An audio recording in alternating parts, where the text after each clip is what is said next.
જો આજ આપણે જઈએ ખોડિયારમાંના મંદિરે, જે ભાડલા આવેલું છે. ભાડલાની થોડીક વેરાવળ સાઈડ જાય એ સાઈડ આવેલું છે મંદિર.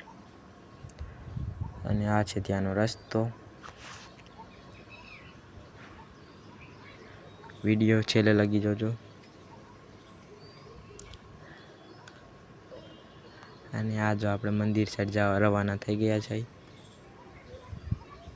જો આ છે રસ્તો.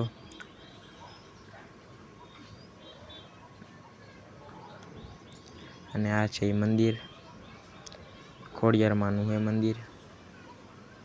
તો ઓલી સાઈડમાં ગૌશાળા પણ આવેલી છે. ગૌશાળાની પણ મુલાકાત જરૂરથી લેજો. અને આ છે જો પેલી કુઈ જે અંદરની સાઈડમાં આવેલી છે. અને તે જ બહારની સાઈડ પણ એક કુઈ આવેલી છે. અને આ છે હનુમાન દાદાનું મંદિર. અને ઉપરની સાઈડમાં પણ એક મંદિર આવેલું છે.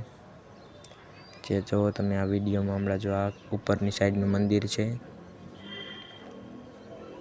અને તેથી સામે જે આ દાદાજી પૂજારી હતા ને એમનું પણ ત્યાં જેની બધી વસ્તુ ને એવું બધું રાખેલું છે. અને એની ખાટ પણ રાખેલી છે જે એની ઉપર દાદા સૂતા હતા. એ સ્ટીલની બનેલી જેમ કે કીલની બનેલી છે. જોવો તમે વિડીયોમાં. અને આ છે બહારની કુઈ. ત્યાં પણ પાણી ભરેલું છે. અને જો હવે આપણે આવી ગયા આપણા ગામમાં પાછા. વિડીયો પસંદ આવ્યો હોય તો લાઈક એન્ડ સબસ્ક્રાઈબ કરી નાખજો.